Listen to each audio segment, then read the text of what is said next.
All right, newspaper reviewer Bayatebe is not available today, so my colleague and I will take the papers in turn, and then, of course, take a look at the editorial if we have enough time. Kieran? All right, let's begin with the Nation newspaper. Above the nameplate, North lacks leadership, says Matawale. With rider, banditry can consumers. It's on page 8. NCDC, 69 die of COVID-19 in 11 weeks, page 7. Rising infection, worrisome. Nigerian's economic outlook still slippery. The story is on page 17. Reps issue bench warrant on Emefiele and Kyari, page 7. The lead story, below the nameplate, lead story, the federal government demands nothing short of Igboho's extradition. With a rider, Nigeria ready for diplomatic showdown if Benin Republic declines. And our position is that Benin Republic stands to lose a lot if Igboho is not extradited to Nigeria. That story is on page 8. Now, the photo story is that of some of the freed pupils of the Bethel Baptist High School, Kaduna, being reunited with their parents yesterday. Of course, 28 freed Kaduna pupils reunite with parents. The story is on page 6. Resumed Kanu trial raises anxiety in Abuja. That story is on page 6 of the Nation newspaper. All right, Kisley. Okay, we also take a look at the Daily Trust newspaper. Daily Trust immediately below the nameplate has a front page comment. That's actually the editorial for the newspaper. It starts on the front page and continues on page 16. They are terrorists, not bandits.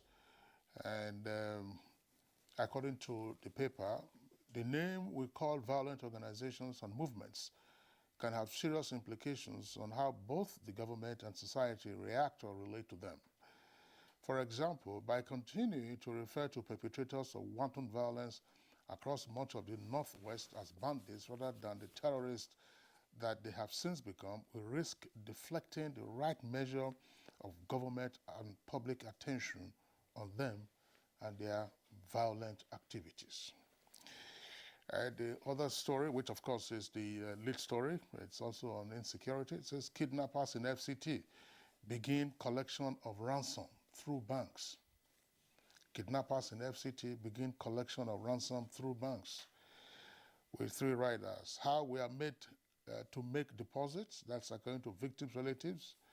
Banks not helping matters, according to victims, and what government is doing. The story in part says that kidnappers operating in the FCT are becoming more daring by the day as they have started collecting ransom from their victims via bank accounts, contrary to their usual style of receiving cash. This is a special report by the Daily Trust. 25 die in Kano and Bauchi road crashes. Benin Court decides Igboho's fate today as Nnamdi Kanu appears in Abuja court. That's also later today, details on page 6. Counter-insurgency, 265 policemen killed in Borno. ASU threatens strike over federal government's failure to implement agreement. Yeah. I think the issue of kidnapping has gotten to a level where more attention should be paid, in terms of categorizing them or classifying them, really, according to this newspaper. Well, I wouldn't know as a person, but then their activities is, pointing to the fact that they may be bigger than what we think that they are, because the activities are becoming astronomical in terms of the volume and the number of people being kidnapped. The story I'd like us to even discuss more is this issue of Nigeria ready for diplomatic showdown if Benin Republic declines, to extradite Igboho. I think from what I learned, the Benin government is saying that Igboho already has committed an offense in their country and should be tried. No, well, there are two issues there. One is the allegation that Igboho was arrested while he was in possession of a Beninois international passport, which, according to the charge, he illegally obtained. That's one. Of course, the second one is what the Nigerian government is seeking, that is to say, to extradite Igboho. That one, of course, involves international law. The one of being in possession of the passport of another country and doing so unlawfully, that's, of course, is municipal law. But it's all wrapped up in politics, and we'll just my attitude will be, let's wait and see how matters unfold. One thing that is clear is that our judicial system isn't that similar to that of Benin Republic. Exactly. So we would, of course, I hope that the media organizations that are interested in the story already have their reporters out there to cover the proceedings, and of course have a clear understanding of what is at issue and how the proceedings are going. I don't imagine that it's a summary trial. That's to say, look, come, guilty or not guilty, and then the next thing, if you say you are guilty, you are sentenced and they're deprived. Of course, as I said, there are all kinds of matters that are tied up. Even the municipal angle that I mentioned, that is to say, Igboho being allegedly found in possession of a Benin Republic passport and unlawfully so, it's also linked to international law. Because, I mean, assuming, it truly was, because there's another story that says that, he had both a German passport and also a Nigerian passport.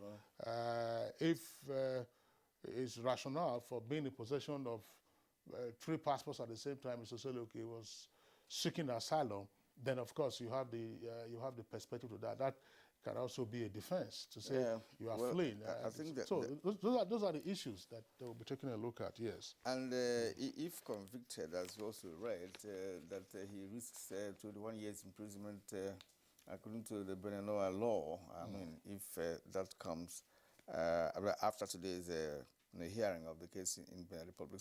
Another issue here is the issue of COVID-19.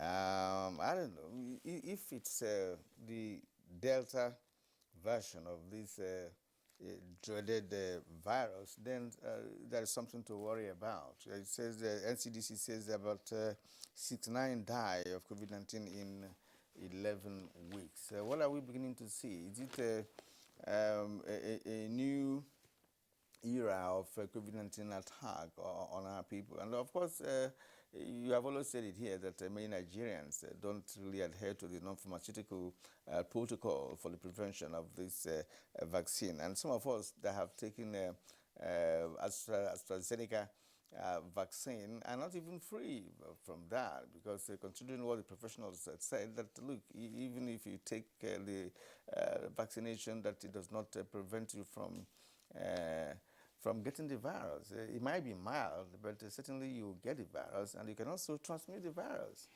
Well, that's right. I mean, there have been reported cases of so-called breakthrough infection of persons who have been fully vaccinated. I mean, the AstraZeneca required 2 shots. For us here in Nigeria, that was 8 weeks apart.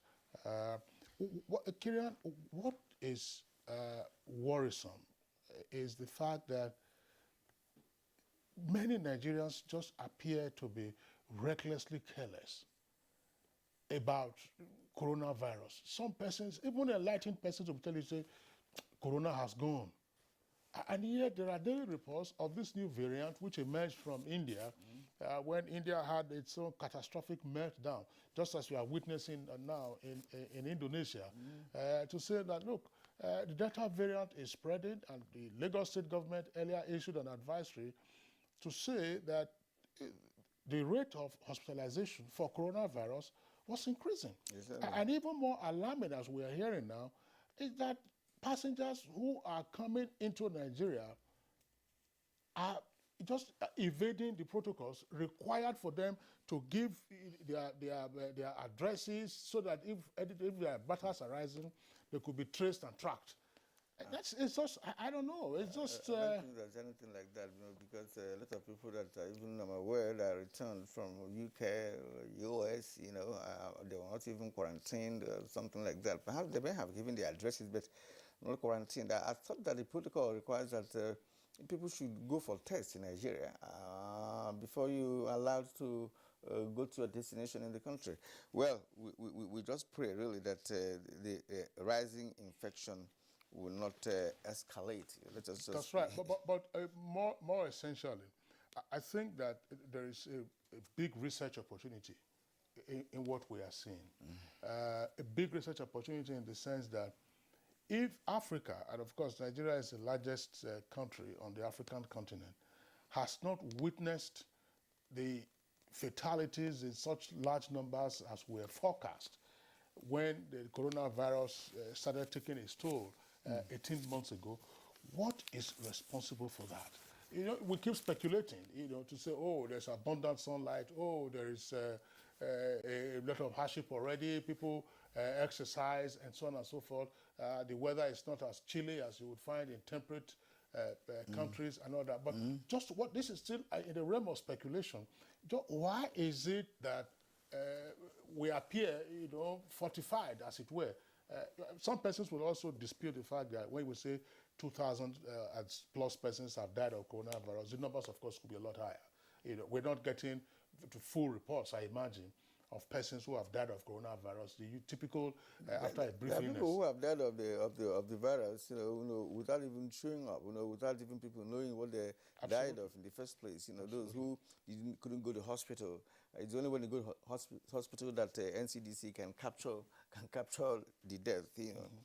Yeah, well, Kieran, the other story there is one that we have already taken our bulletin, and that is the release of additional 28 Bethel students who were kidnapped in Kaduna several weeks ago.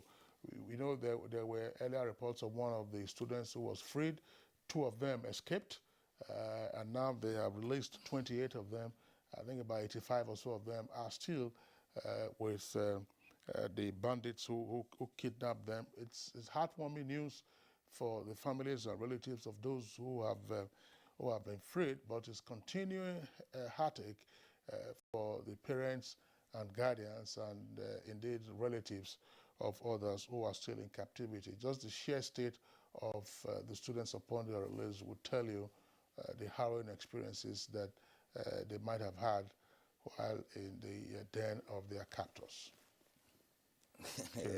Well, Kingsley, looking at these children, you appreciate the fact that they were simply in another world, while living with their captors. Because you look at children, some below 10, or about 10, 12, 13, these are kids, and they're living in the bush, with some persons they have never met in their life, would be very, very devastating. Well, it's good to hear that 28 of them have been released. We hope that the rest will be released in due course. We'll just pray that happens. And then, there was also the earlier story of pupils at the Islamia school who were kidnapped in Niger State, in Tegina, in Niger State. A story at the weekend indicated that a man who was sent as an emissary to deliver ransom to the bandits so as to free those pupils who were kidnapped was himself kidnapped by bandits. Because of the shortfall in the amount of money they asked for, because at least about 4-something million short of what he came with. But these are peasants. These are peasants, Kieran. Yeah. All right. Okay, let's take a look at the editorial this morning. It's coming from the Punch newspaper at page 16. And it's on halting pipeline vandalism and oil theft. According to the paper, in terms of the solutions that it is proffering, it says that modern policing is driven by intelligence, using both simple and cutting-edge technology. Drones, advanced surveillance and listening devices are deployed by security agencies to prevent, detect and punish crime. Oil pipeline theft is a global problem. Canada's police, intelligence services and energy companies share intelligence, conduct aerial and mounted patrols, and deploy drones to protect its 840,000 kilometers of transmission, gathering, and distribution pipelines. And the U.S. also, the pipelines are protected by federal, state, local forces, and the companies that own them. Mexico also adopts a similar strategy of special security units. Ultimately, the editorial says the government should exit the downstream oil and gas sector to concentrate on providing security. In a private sector-led environment, the cost of securing economic infrastructure will be largely shared with private investors and owners. Well, we discussed this issue a number of times on this program, but one wouldn't know what NMPC is currently doing. Deploying technology is just the way out, and if you ask me, because of the area of coverage that we're talking about, to put security agents in those areas is practically not possible. One has to have a kind of a master control, deployed drone, and then have a master control room to monitor the length and breadth of the areas that are covered by the pipeline. So if nothing, we've lived with pipeline vandalism for a very long time, over 20, 30 years. That's right. So I mean, by now something should have been done, to find a way out of it. Because we can't continue having this kind of a problem forever. We can't continue to have it indefinitely. There's no question about that, Kirian. A lot has to be done, and unfortunately, we're not achieving results. It's not a new normal to declare that, our pipelines have been vandalized. Oh, we have repaired so many points of our pipelines that were vandalized. These pipelines are being vandalized by human beings.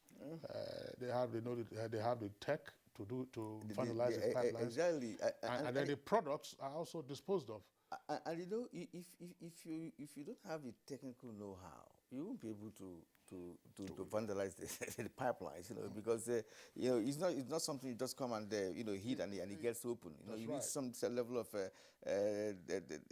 technology as well to be able to get into the pipe and drain fuel from it. So I mean, it's because these are high pressure pipelines. Exactly. These are high pressure pipelines, and the environmental impact that often results from the spillage once you have a rupture in the pipeline. It's quite amazing. How do I able to identify which pipeline is conveying which product? It's so something that professionals may also be absolutely. But unfortunately, sometimes when we carry on, this is part of the challenge that we feel. When something starts, the trite saying is nip it in the bud. But with it happens that we often neglect to nip a problem in the bud and seek to rationalize it. Oh, sometimes it's like saying, oh, they vandalized one pipeline in Kaduna yesterday. Oh, they vandalized another pipeline in Arekpo, Ogun State, on the Lagos axis. Oh, another one happened in Enugu. And we'll not be talking, and before you know it, it becomes a tragedy such as we have faced with a lot of economic losses arising from that. We have to end it here. That's right. Newspaper review. When we come back again tomorrow, will be another review of what the papers are saying. For now, we'll take a short break. But when we come back, we'll be taking a look at our topic for today, which is looking at high inflation in the country. This is Good Morning Nigeria on the network service of the NTA. Please stay with us. Thank you very much, Abdul Salam, for that background. Now we have guests with us here in the studios as well as at remote locations to join in this conversation, and they are all our regular guests on Good Morning Nigeria, usually when we are discussing economic or financial matters. So with us here in the Abuja studios, let's welcome Professor Mike Obadan is a professor of economics and also a member of the Central Bank Monetary Policy Committee. Prof, delight to have you this morning in our Abuja studios. Well, thank you very much, Kingsley. I'm also very pleased to be with you. Good morning, Nigeria. Also here with us in the studios is Professor Uche Uwaleke. Uche Uwaleke is a professor of capital markets. Prof, delight to have you this morning. Yeah, thank you, Kingsley. Good morning, Nigeria. And joining us via Zoom is Dr. Moda Yusuf, former Director General, Lagos Chamber of Commerce and Industry. You're welcome to the program, sir. Good morning. Good morning to you, and good morning, Nigeria. And from our Kaduna studio, we have another regular face on Good Morning Nigeria, Shaibu Idris, a former banker and financial analyst. Good morning and welcome to the program.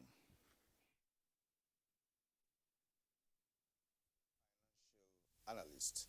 Good morning and welcome. Nigerian, Kingsley, and fellow discussant, good morning and good morning, viewers. All right, gentlemen, once again, our delight to have you join us this morning. Some persons will say that our topic for discussion, of course, is double-headed. That's to say, on the one hand, we're seeking to discuss inflation. On the other hand, we're also seeking to discuss the foreign exchange rate. But some, of course, will argue that these are two topics that are interlinked. And beginning, of course, with Professor Mike Obadan here in our studios, the numbers coming from the NBS, that's the National Bureau of Statistics, would tend to indicate that we're having marginal decreases, as it were, in the rate of inflation. But out there, the lived experience is that the prices continue to climb. And associated with that, of course, is what we now see, that the Naira on the parallel market is exchanging at well over 500 Naira to the US dollar. How do we explain all of what is happening? Well, thank you very much, Kingsley. Yes, it is true that the rate of inflation has in the past 3 months decelerated from 18.12% in March to the current rate of 17.95%. That is the headline inflation. In the same way, all the other measures of inflation, food, inflation has also climbed down, fairly significantly. And then the core inflation, which excludes the volatile items in the consumer basket, also has gone down. And that is sort of good news. But yes, people have, a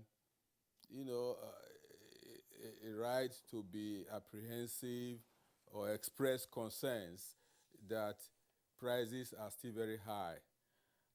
But that one will need an understanding of what the rate of inflation is. Generally, the rate of inflation does not refer to absolute decreases in the price level. The prices are still generally high, I agree, but the rate of increase of the price level has reduced significantly. That is the rate of inflation. The consumer price index measures the level, of the average prices of goods and services in the economy. It is that increases or decreases. It's the rate of change of that refers to inflation. So it's very possible that prices are still very high, but the rate of increase of the prices has reduced, as we are now witnessing. It's possible that if, we have good policy shocks that such can result in even reduction in the consumer price index, and then the average price level can go down. But at the moment, what is happening is that the rate of increase in the price level is not accelerating, and but it's decelerating, and that is what is giving room for comfort at this point in time. Well, Professor Bada, we might return to you because there are some clarifications you need to make. Because the trend in the market is that nothing is actually coming down. Nothing is coming down, especially the food commodities that we are talking about, which is more devastating in the sense that the families are really, having a really hard time, surviving this time around. Okay, we'll get back to you, but let's bring in Professor Owaleke here. What do you make of the degree and the dimension of this inflation now, and how should government approach the current situation at the moment? Thank you, Kirian. The first thing to note is that, yes, one acknowledges that disinflation has set in. Disinflation is a slowdown in the rate of increase in the inflation rate, both on the core index and also on the food index, according to official figures. But I also want to point out that if you look at it on a month-on-month basis, because what we have is on a year-on-year basis. If you look at it on a month-on-month basis, even the NBS acknowledges that inflation rate increased between May and June. So that rate of increase, using month-on-month CPI, was actually higher in the month of June. Okay. I also want to say that the CPI, Consumer Price Index, is only one way of measuring the inflation. Okay, we also have the Producer Price Index or the Wholesale Price Index. But what is often reported is the Consumer Price Index. We need to have an explanation, with regard to why there is often a divergence between what the official numbers say and what we also get from, independent, research outfits. Because more often than not, you hear independent research outfits forecasting that there will be an increase. But when the official numbers come, then you find a divergence. So it may have to do with, in my view, with the methodology for computing this rate of change. That methodology speaks to coverage. That methodology speaks to even the basket of goods. Okay. In terms of coverage, MBS said it relies on information supplied by 10,534 informants spread across the country. MBS also says in terms of baskets is in relation to 740 goods and services. Okay, and this has been on for some time. 740 goods and services. If you look at the methodology over time, it has been that way. The same thing with the number of informants. So isn't it time we try to update these metrics that go into the computation of the CPI? Because as I said, that will tend to explain the divergence we often get between government numbers and independent forecasts. But I also want to advise here that it's also important for independent or non-state actors, as it were, to also give us, supply us some data with regard to inflation, aside from what we get from the official figures, as we have in other climes, as we have in the US, for example, where you have the Bureau for Labor Statistics, providing CPI, and you have other bodies too, also providing insight into what the inflation rate is. All right, Professor Uche Waleke, thank you very much. Let's bring in now Dr. Muda Yusuf, who is with us via Zoom on this conversation, former Director General of the Lagos Chamber of Commerce and Industry. Dr. Muda Yusuf, what is it that we are witnessing today in the economy? Yeah, thank you very much. The situation with respect to inflation is a very, very worrisome situation. If there is anything in the economy that has become a very big headache, both to investors and to citizens today, it is the rate of inflation. I acknowledge the fact that there has been some marginal deceleration. But the reality is that inflation at 17.75%, that's headline inflation, is still very, very high. And even more worrisome is food inflation. I mean, you need to just go to the market, you need to talk to housewives. There's lamentation all over the place. And this is something of great concern. Food inflation at 21.83% is still extremely high. And when we talk about poverty, this is one major accelerator of poverty. And it's not abating.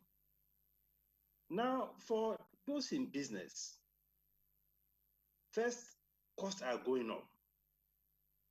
Cost of inputs, cost of production, all of these things are going up as a result of the inflationary pressure. And there's a limit to which investors or entrepreneurs can transfer the increased cost to their consumers. First, consumers have the right to just walk away from your product. Second, if they have alternatives, they switch to the alternatives. Thirdly, some of them cannot just afford it, many of them, because we are dealing with a double jeopardy. We have a stagnating economy, incomes are low, unemployment is high, and yet prices are going up. It is not a good story at all. And I believe that we should treat this as an emergency, particularly the area of food. I acknowledge some of the variables are not exactly within what the government can do in the short, but we have to do something about it. Because if we are getting to a point where food security is becoming a big problem, where basic food items are becoming unaffordable, I'm talking of gari, I'm talking of pepper, tomato, beans, rice, bread. These are basic things. If you get to a point where these things are becoming unaffordable, then we should begin to worry. And we should worry seriously, because it has implications for social stability. It has also implications even for the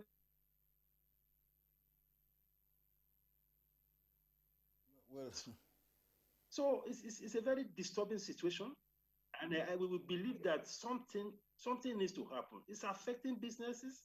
Profit margins are being eroded. Business mortality is increasing. So the ability to create jobs in the business environment is being challenged because of all of these problems. So it's something that we need to really worry about. It's a very, very bad situation, and government needs to treat it very urgently. Government needs to respond to it as an emergency because of the social implications of what is happening to prices, particularly food prices. all right, gentlemen. In the course of the program, we'll actually look at what government can do to, of course, revert the trend. For now, let's go to Shaibu Idris, a former banker and financial analyst. Shaibu Idris, what, in your opinion, are the factors currently driving inflation in the country?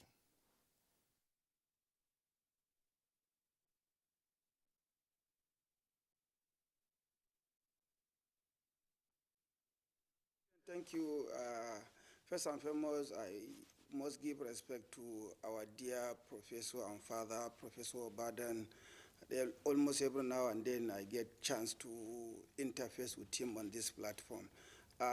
Dr. Muda Yusuf, I will align my thoughts 100% to what he has presented. We are in a state of serious, concern as far as inflation is as at today's level in Nigeria. What are the causes of inflation? Fundamentally, is only one: cost of production. Once the cost of production of any item increase, obviously the price of selling that item that has been produced will naturally increase. Of course, subject to a limitation of certain factors like Dr. Muda has said, there is limitation as to the abilities of a producer to pass on the increase in cost of production. Now, when you are buying, for example, wheat, to process wheat in order to produce either semolina or bread flour. Now, you buy wheat from the US or from the European market, and the cost of importing that wheat increase. Obviously, the concomitant feature is that bread price will naturally increase. Fast forward, wages. We have a situation where a couple of months back, we increased minimum wage to 30,000 naira from somewhere around 20,000 naira. Such increase will naturally have to be recovered from the consumers of any produce. Transport prices are increasing. Perception, indeed, the political stability of the country, the insurgency, the bandits, the various, pressure in the political spectrum are also adding, pressures to cost of production. To take a truck of tomatoes from, say, Kano to Lagos, from somewhere around 150,000 naira, we're spending close to about 350, 500,000 naira to take such tomatoes. That is almost 100% or 150% increase. Where and how will the owners of such tomatoes recover such costs? It is via the increases in prices. Till this moment, Kirian Kingsley, fellow discussant, I live in Lagos, and I used to work in the port. I was with Dangote Flour Mills. I used to drive freely in and out of Apapa Port. Today, you have a truck. A truck owner will probably spend close to about 250,000 naira to be able to just get into the port and take out items out of the port. Where will the truck owner pass on that cost to the owner of the goods that he or she will want to lift out of the port? When the owner of such goods pays that money, in addition to the cost of transporting the goods, where will the owner of such goods recover the money? It is on the selling price. Such is the situation we found ourselves, and such are the factors that are making, inflation continuously rising in Nigeria. The deceleration, our dear father, Professor Obadan, has said, to my mind, honestly, Kingsley, Kirian, fellow discussant, is just temporary. This government cannot and will never be able to afford not to increase price of petroleum product. Once that is increased, transportation costs will increase. This government needs to unify exchange rate. We have exchange rate from the central bank at 410 naira. Kirian, you've alluded to the fact that the price of the dollar in the parallel market is somewhere around 503, 505 naira. Why should that gap be so high, 10 naira? We are creating a rentier economy. There is need to unify that rate. The moment you unify the rate, inflation will also rise. I see inflation, if we are to correct the economic imbalance, if we are to correct them, inflation could rise to minimum 23%. Then it can now begin to decelerate to an appropriate level, because market forces are the best determinants of any price, and we need to get back to market forces. We need to get back to free economy, free market forces, so that those forces can determine where our equilibrium levels will be. But we are running a fairly distorted economic policy, which is part of the reason why we are having high inflation and this challenge of exchange rates.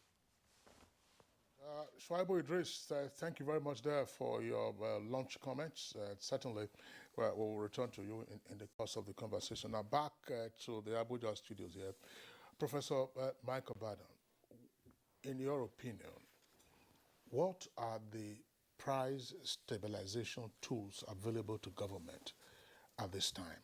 Because, I mean, as we're seeing, it's not, we're talking about food inflation. Professor Oche Waleke referenced the number of items that the NBS survey covers. I'm sure that those who are in the construction industry would also indicate how prices have skyrocketed. These are materials that ordinarily are sourced locally, whether it is sand that you dredge from our rivers or from our water bodies, whether it is granite that you blast, from the mountainside and so on and so forth. Prices have all gone up, and all this within a short space of time. What are the price stabilization tools available to government or even the regulators at this time?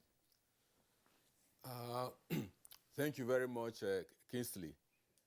I think Shuaibu had spoken well in relation to the causes of inflation, which he pinned down to cost of production, rising cost.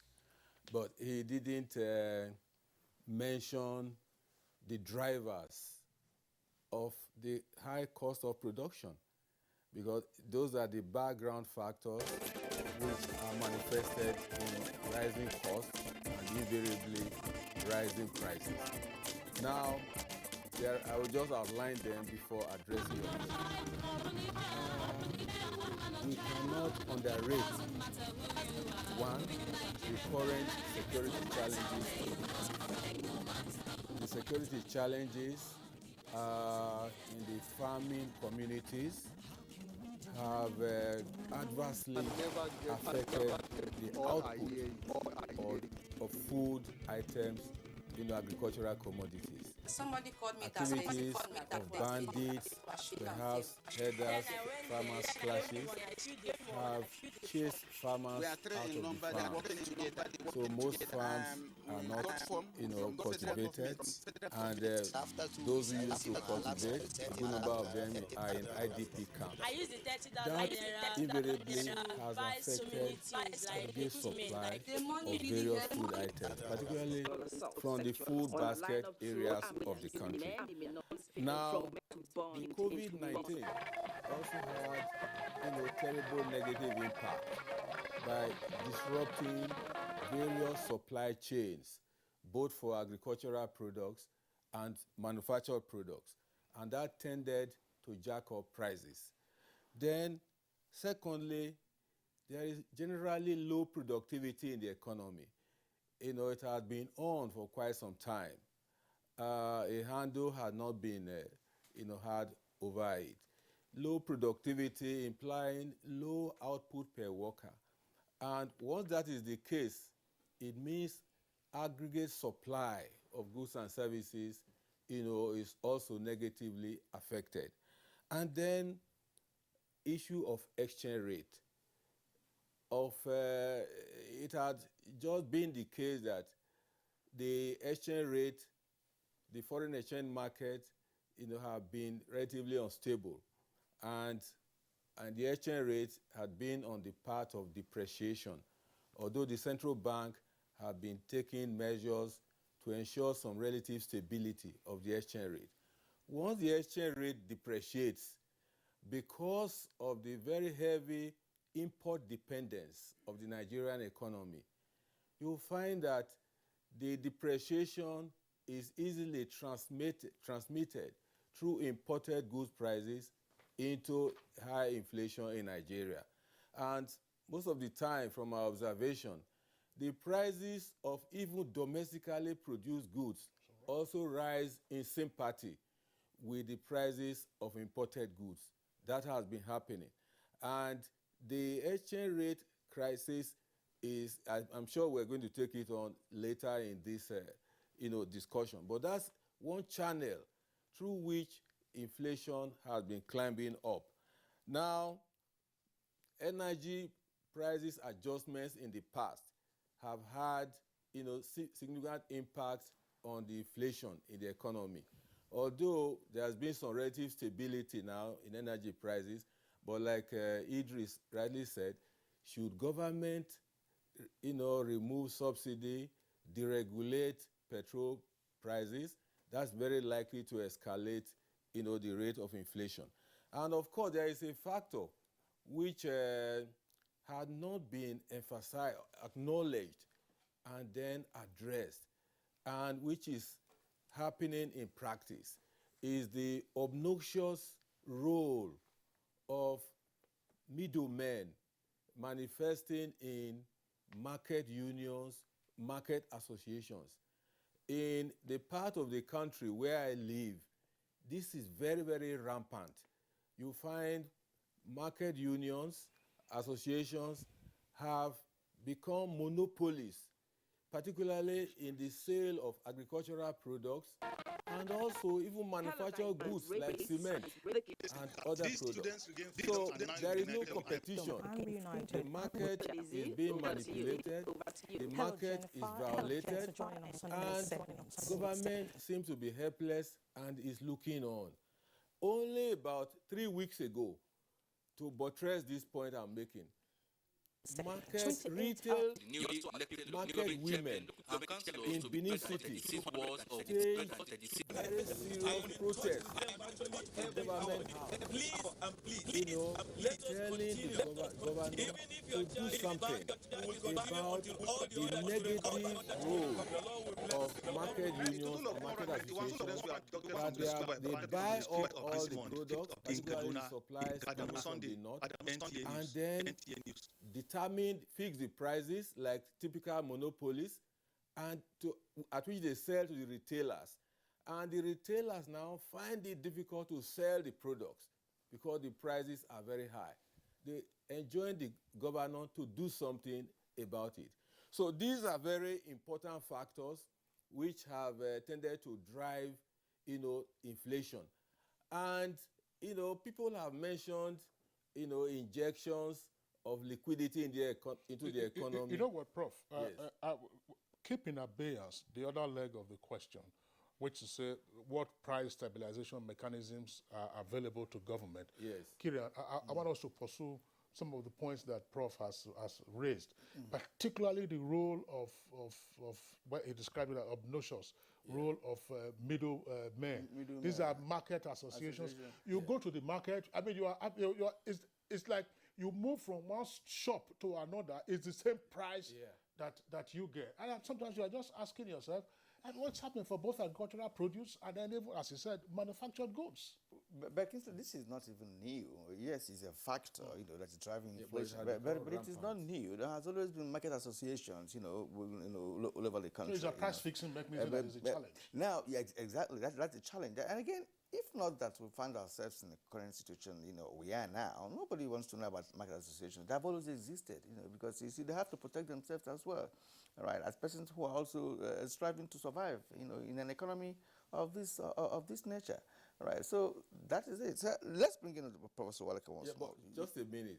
Let me add, in respect to the food inflation, I think some kind of quasi-survey was done recently of various stakeholders in the agricultural sector. The report shows that, yes, the major concerns of farmers is, one, the insecurity. Before now, then number two, the issue of multiple taxation, of this month, of transportation of food products across states by federal government agents, state government agents, and local government agents. And third factor, which they mentioned, is the issue that they even now have to pay bribes to bandits and even headers Still unpolitical. to allow them some peace in their farms to be able to go to the farms. That's what most of them said, that they are now paying bribes, and again, in the cost of transporting these foodstuffs from one area to another, they have to bribe security officials along the routes and so on. You see, if what all these said, is correct, then definitely the tendency is to jack up the cost of producing, acquiring the goods, and then invariably reflected in very high prices of foodstuffs.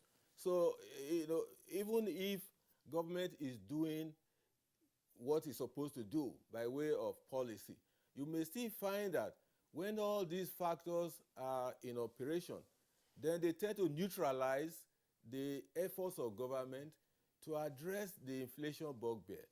So I think when addressing the issue of what to do in stabilizing the prices, of agricultural goods and non-agricultural goods, invariably we have to bear all these in mind, because the solutions cannot be found, in isolation of the basic causal factors of inflation.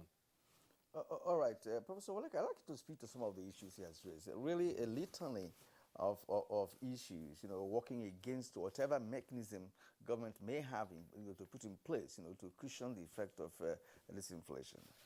Yeah, thank you, Kirian. Let me even start on this note, that what is generally known is that the exchange rate fits into inflation. If you have high exchange rates, you're also likely to have high inflation. That is generally known.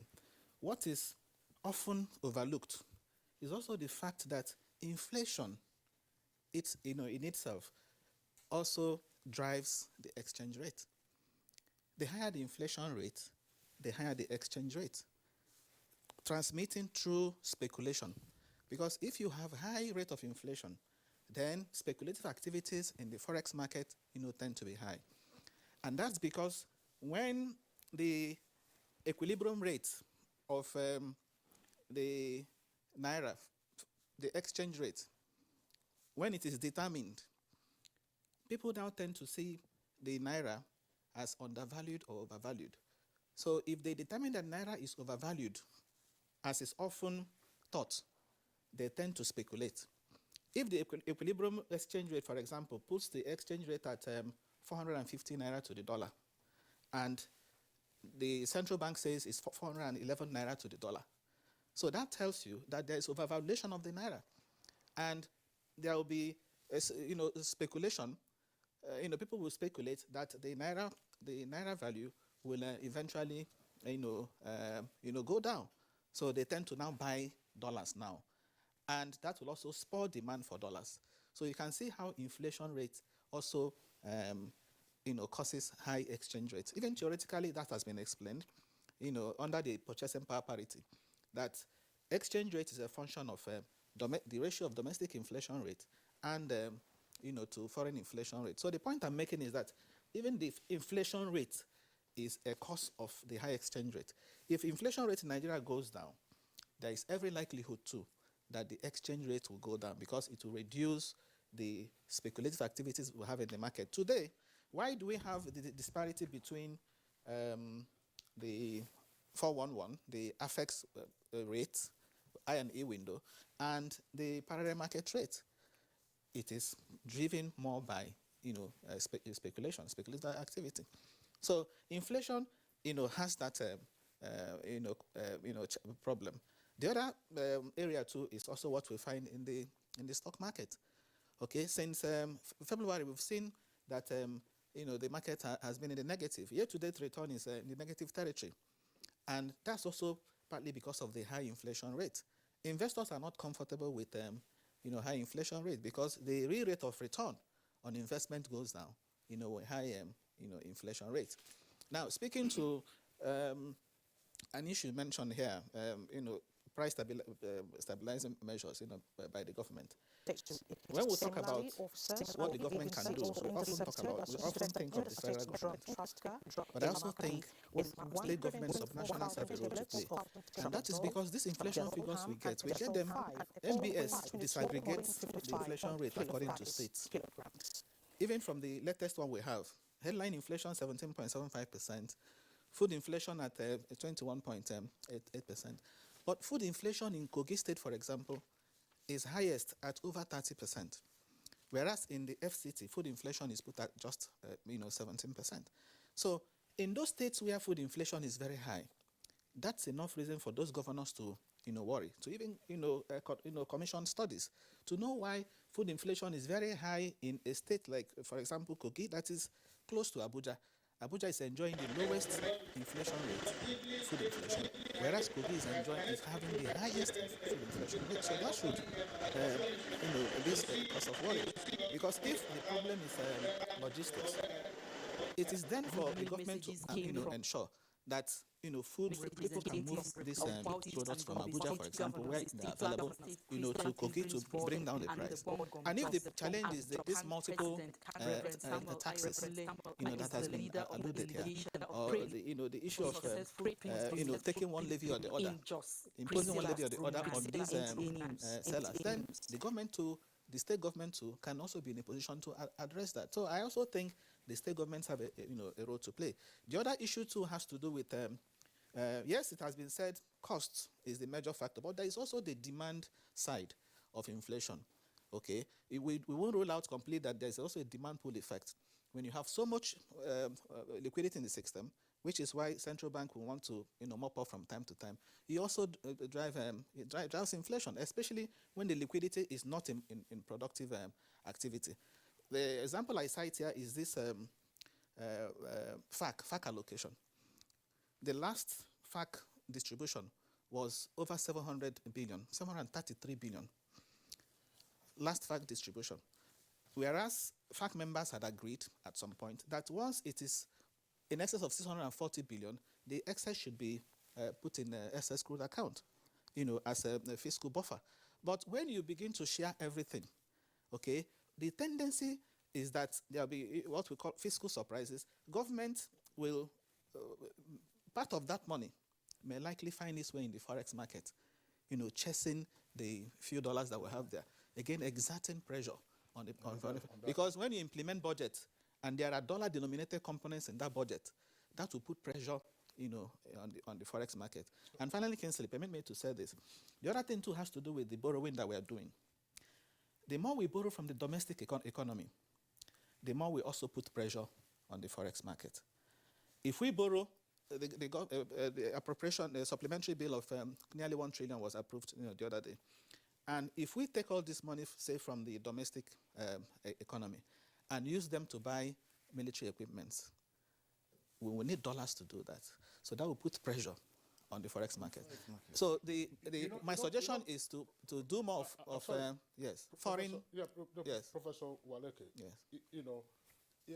I mean, when you have many eggheads, such as we have today, 2 professors here, and then 2 practitioners, Shoaibu Idris from Kaduna, and Dr. Buda Yusuf via Zoom, you have a number of ideas so that we can mine the proposals. I mean, we can discuss this for the next 3-4 days, and the ideas will keep popping up. I mean, we know what stuff you guys have made up. The points you have raised are significant, but I just want us, to take them one after the other so that we can drill down. You talked about the impact of our current borrowing. You also talked about, distribution of otherwise excess FAC allocation and so on and so forth. But I am interested in the point, and you also touched on that, and the need for disaggregating the figures released by NBS and then see where responsibility attaches to whom. In this case, the subnational entities. And that's where the point raised by Professor Michael Baden, I said, is quite attractive. I had frozen Professor Michael Baden from proceeding with price stabilization tools because he was talking about the role of middle persons.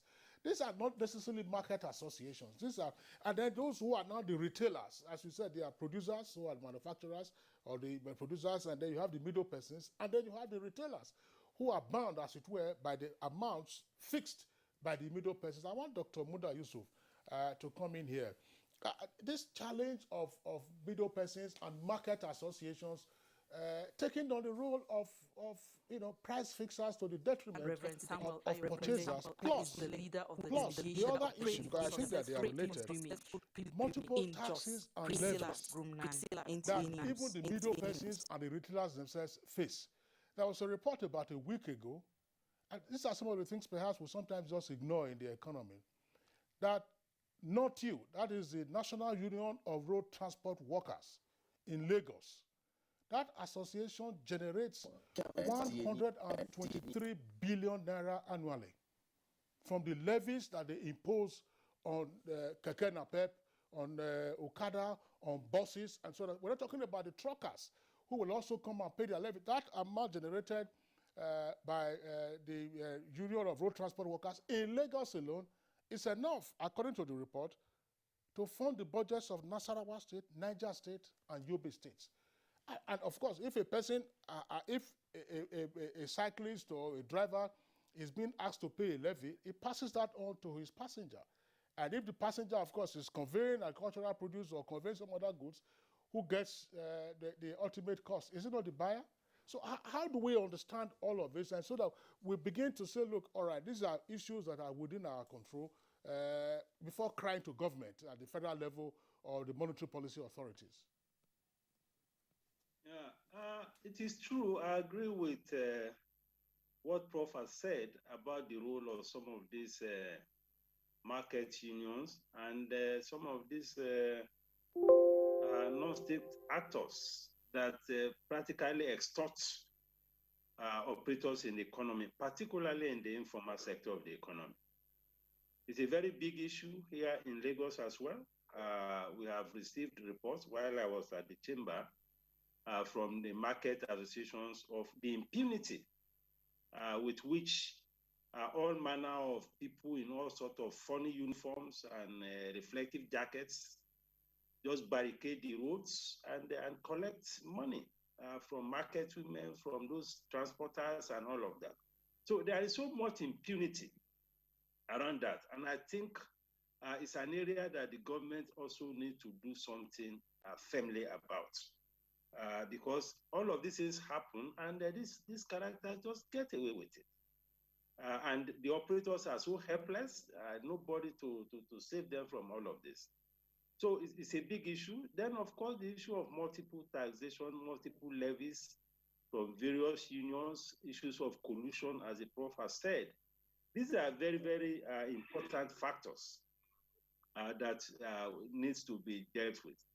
And these are things that I think it is the responsibility of government to deal with. But having said that, I think we also need to address some fundamentals. Because when you talk of inflation, a basic manifestation of high prices is the fact that there are serious gaps between supply and demand. If there are issues that are disrupting supply, as has been mentioned, there will be crisis of inflation. If there are issues that are aggravating money supply, as Professor Walike said, creating liquidity in the system, there will be crisis of inflation. So we need to look at some other factors disrupting output and disrupting supply chains. These are very fundamental. And these are things I think we need to draw the attention of government to. First is the high cost of logistics. I think the contributor from Kaduna mentioned the issue of the ports. The crisis at the ports is disrupting supply chains. Sometimes to get raw materials out to the factories could take you several weeks or sometimes even months. People who even want to export, we say we need foreign exchange. You need to see what exporters are going through at the Lagos ports. It's a nightmare. They could be there, some of them in the process of queuing, trying to get to the ports, sorting out issues with terminal operators, shipping companies. Some of their export cargo, even some of them deteriorate. Some of them even go bad. So we have a major crisis around the international trade process. Then we need to be clear as to what exactly our trade policy is. One of the best ways to deal with issues of inflation is also to get your trade policy right. We should be able to identify where our capacity to produce is. We should be able to identify where we need to complement or supplement whatever we have with imports. There's a lot of confusion around our trade policy. Trade policy generally should domicile with the Ministry of Finance in conjunction with the Trade and Investment Ministry. But what we have seen now is that the central bank is now playing a major role in trade policy matters. The central bank has a list of items that you cannot import. Quite a number of companies have been excluded from the foreign exchange market. It's a trade policy matter. Because if you look at the tariff book, some of these items are not prohibited. If you go to the bank to open Form M, they will say you cannot open Form M because the central bank has put these things on import prohibition list.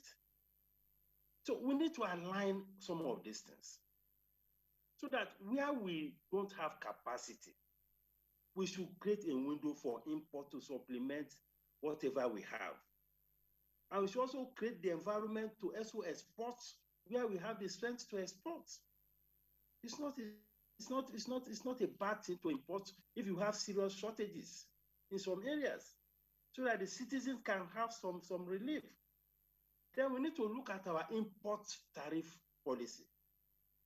The customs are always after revenue generation. Now, there are instances where the import duty on some of these items that are used for production are too prohibitive. We should do a proper audit of all of these import duties. Some of them need to be reduced so that the cost of production can come down.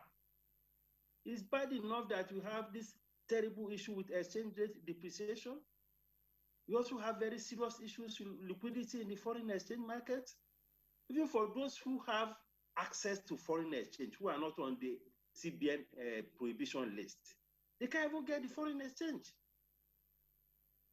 They'll be lucky if they get up to 20%, 30% of their demand. That is affecting their capacity to produce.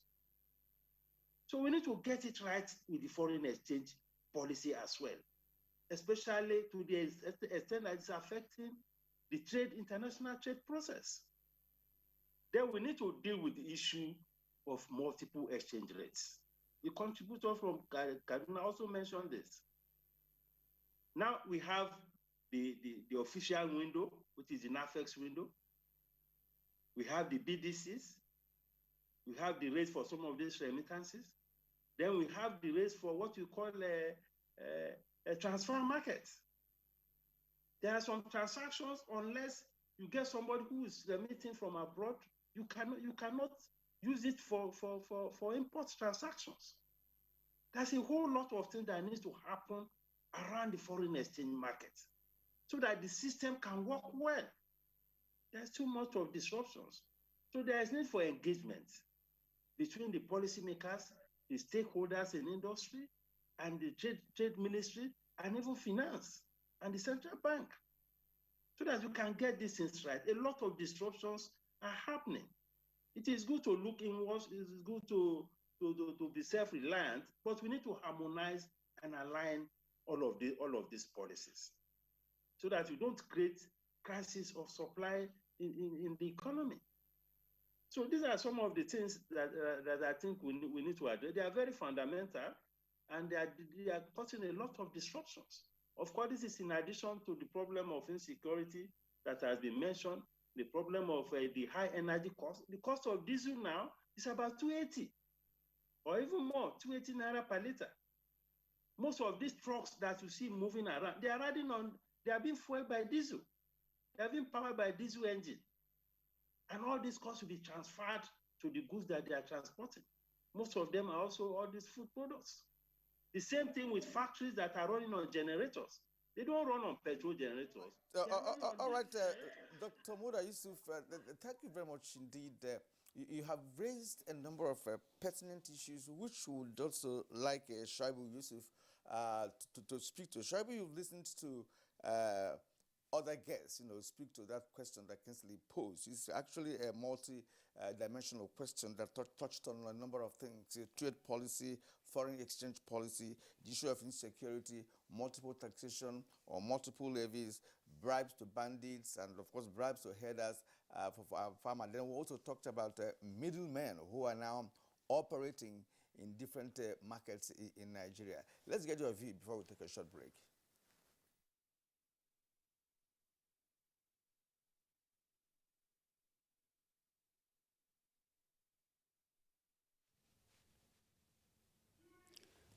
Kirian, thank you very much. I think the issues raised are pungent and they are germane. One fundamental issue that discussants have forgotten or failed to mention is, as far as the inflation is concerned on the issue of agricultural product or produce, is the level of post-harvest losses. Quite a number of agri-produce are witnessing close to about 30–40% of post-harvest losses. It's a fundamental factor that adds to the inflation level as far as the agricultural produce is concerned. Now, let me speak to the issue of middlemen. Is there anything wrong with middlemen? Maybe no. I am a professional as far as marketing is concerned. I used to be executive director, sales and marketing in one of the arms of the Dangote Group. Will any company deal directly with the retailers? The answer is no. You need to have major distributors, mega distributors, sub-distributors, and the retailers.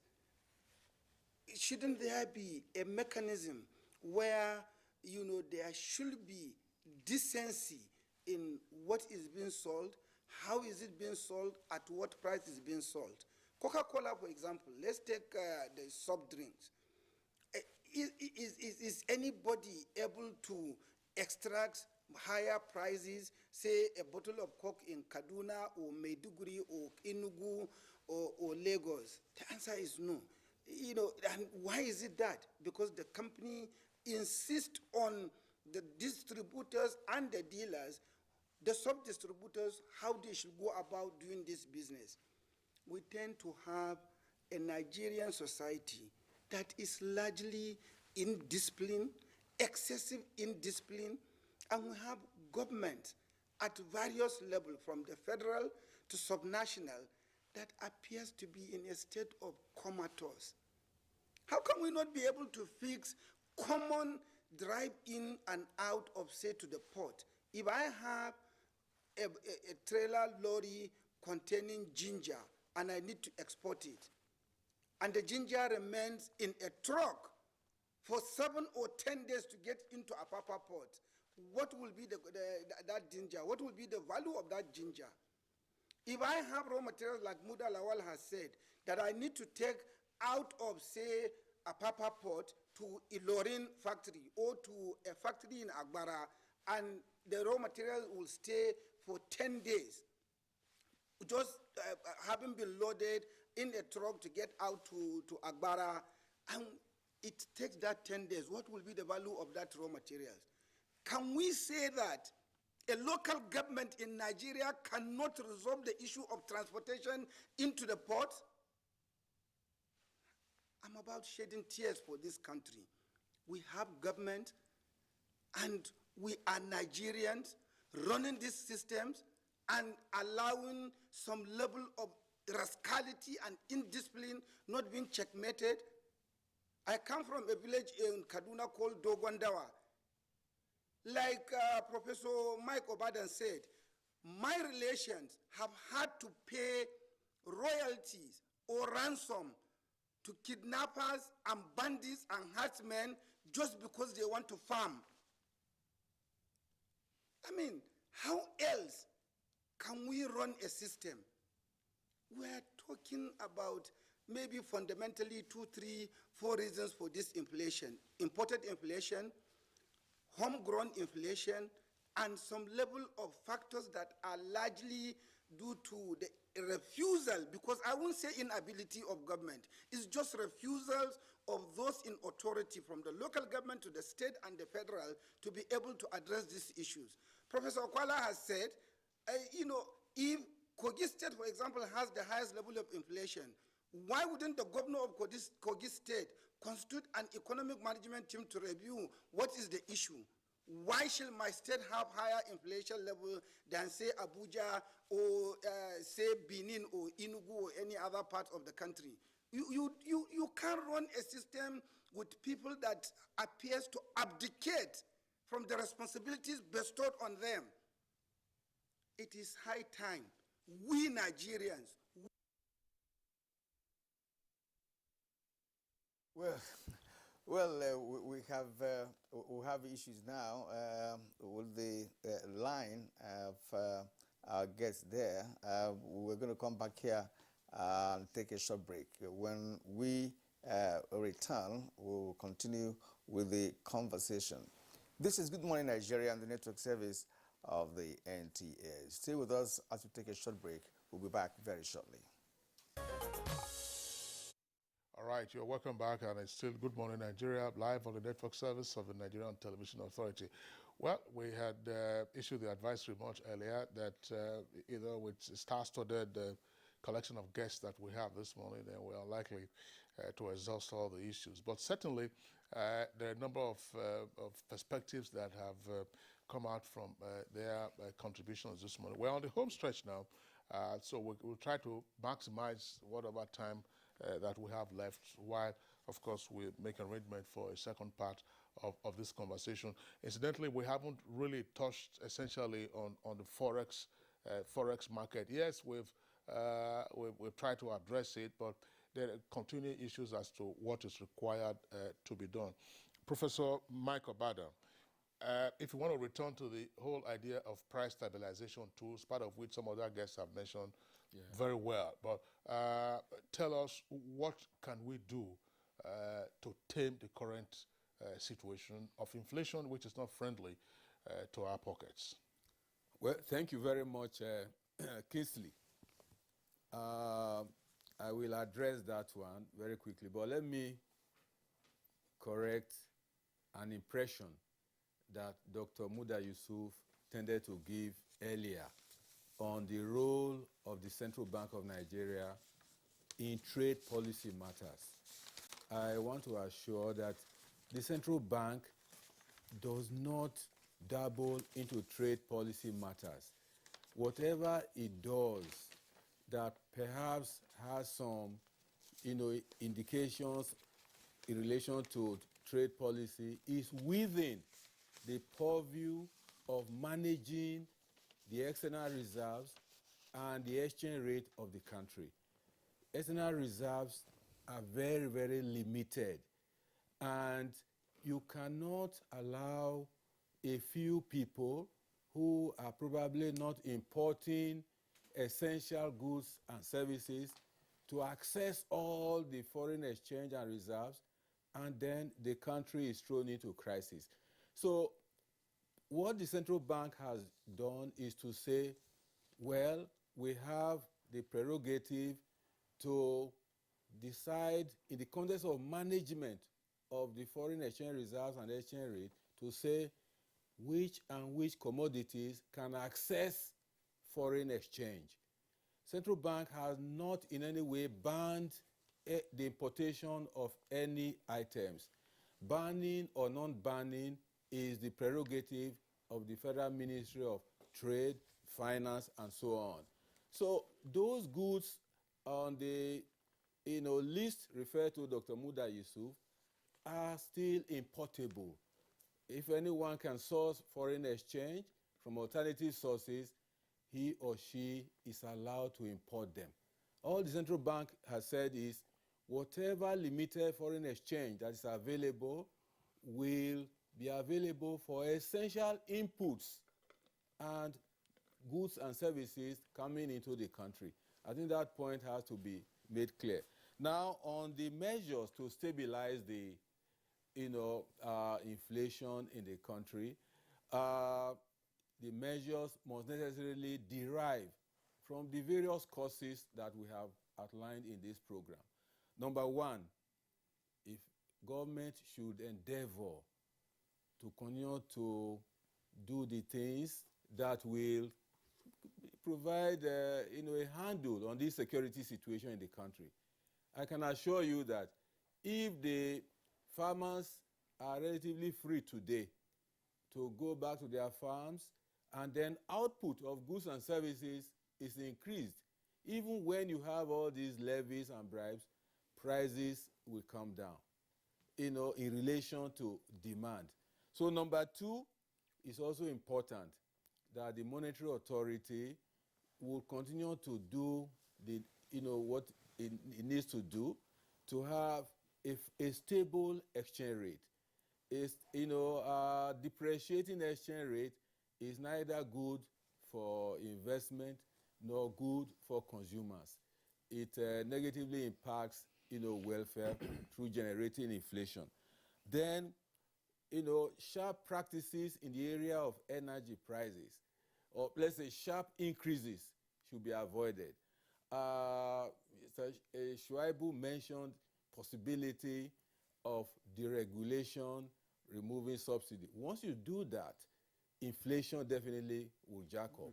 And so what government will need to do is to continue to encourage, local refineries, the modular refineries, provide support to make them come on board. Once we have modular refineries, Dangote refinery coming on board, the regulation of the petroleum product prices can be done, and that one would, have a handle on the, increases in prices of petroleum products. Definitely, the prices will not be as high as we're having today for imported products.